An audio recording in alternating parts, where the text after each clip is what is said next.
Hi again, everybody, and welcome to Retirement SOS. I'm Ernie. I'm Beth. This is Ruby.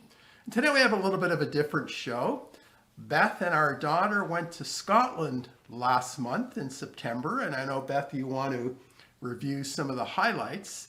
But before we actually start talking about Scotland, I just want to point out my very appropriate t-shirt. And also, let's talk about logistically. I know that you were flying Air Canada, you were flying from Toronto to Edinburgh Airport. How did everything go? It went pretty good. Pearson was really crowded, and they have this really weird system of their luggage, dispensing their luggage on this automatic thing that just was so backed up. It didn't work well. That was the worst part, I think, of the whole trip. But no luggage got lost, and everything else ran quite smoothly. However, there were some unexpected elements to the trip for sure. First and foremost, Queen Elizabeth passed away in Balmoral while we were in Edinburgh. So that definitely added something to the trip. And then, unfortunately, as well, my daughter got COVID about 4 days in. And she spent about half the day in the hotel room just feeling horrible, but then she totally recovered. I didn't get it, so I was thinking to myself, maybe I'm immune. And then, unfortunately, I did get it right when I got home and passed it on to him. So I brought home to him more than just this t-shirt. Yeah, I got a little bit more than I bargained for. And I just want to ask you one more thing. What was the food like in the restaurants and the pubs in Scotland? I mean, I know some of those pubs go back like to the 1700s. Yeah, I mean, it is old. Everything is old. And the food actually was really good. I didn't have haggis. I'm not into that. I did have like a steak pie, but for the most part, the food is exactly as you would find here. So we did share our flight going over with a Scottish Canadian. He'd been in Canada since he was 18. He's now in his 50s. He was said that he was going over and he was just going to roam around and pitch a tent and stay wherever he wanted, including private property. So I actually looked this up, and in Scotland there are these roaming laws that allow people to go onto private property, stay on private property as long as they're not destructive. This is actually a thing. And I just thought, wow, this would never go over in Canada or the US. Can you imagine someone pitching a tent on your front yard? No, can't see that happening. No. So I also learned that there are more Scottish people living outside Scotland than in Scotland. So in Canada, the US, Australia. Maybe you have Scottish descent, so I hope you enjoy these highlights. Our trip started in Inverness. It's the largest town before you reach the Highlands. We settled into our hotel, which was conveniently located right next to the train station. Inverness is quite small and really easy to navigate on foot. It has a really nice high street, a castle, and the River Ness runs right through the town.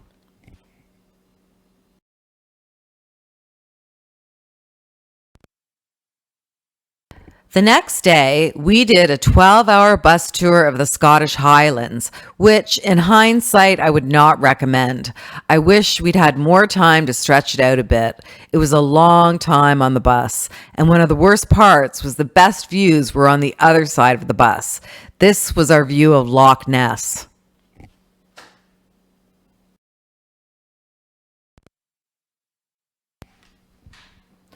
We stopped to feed carrots to some Highland cows. They're known for their shaggy bangs. This was my daughter's favorite part of the day. They seem to be expecting us, so I think it's a tradition on the tour.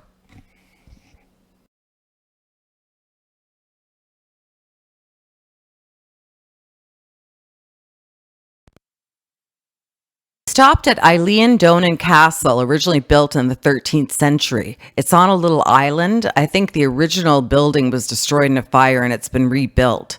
You had to pay to cross a bridge and then pay again to enter. So we skipped the inside. We were enjoying the scenery on the outside. I don't think there was too much to see in it. We stopped at a small harbor village called Portree, which was just charming. They didn't give us nearly enough time to see it all. The rest of the day was spent viewing spectacular scenery, too many lochs/lakes and isles to mention. You'd be hard pressed to find more beautiful scenery anywhere in the world.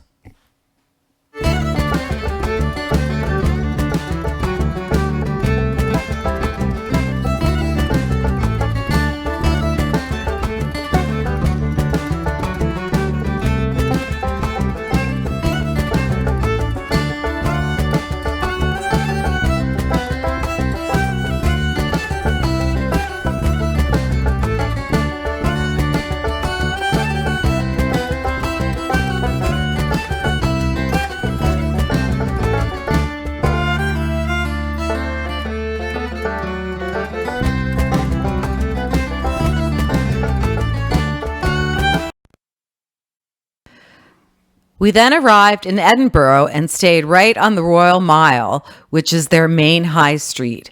It has Holyrood House, the royal family's official Scottish residence, on one end and the Edinburgh Castle on the other.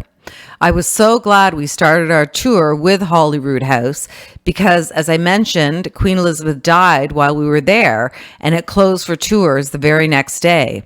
As soon as her death was announced, barriers went up and a huge police presence appeared. One shopkeeper told us that as more people began arriving in Edinburgh to pay their respects, there was a heightened bomb threat. Also, her body was tightly guarded in case someone tried to steal it. I don't know how true that is, but there sure were a lot of police.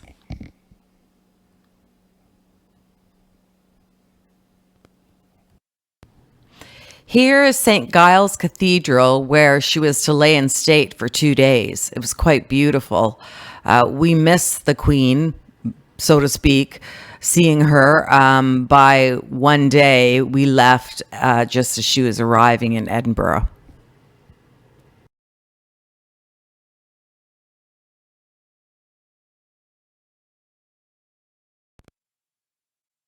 If you're into history, especially military history, the Edinburgh Castle is for you. It dates back to the 1500s. My favorite part was the view it provided to Newtown.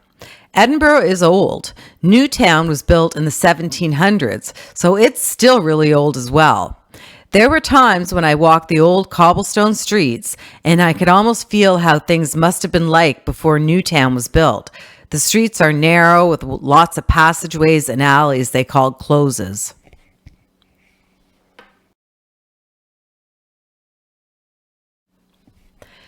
We did a ghost tour, which was fun. Their doll props were a little silly.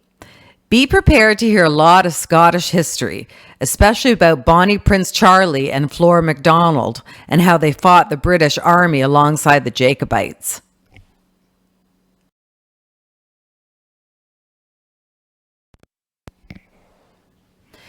You'll also hear the story of Greyfriars Bobby, the little Scottish dog who guarded his owner's grave for 14 years in the Greyfriars Kirkyard, which is an ancient cemetery. If you ever visit Scotland, be prepared to walk a lot. We were never below 18,000 steps in a day. Scotland has great restaurants, great people, and visually is one of the most beautiful countries I've been to. It was a great trip. Thanks for watching.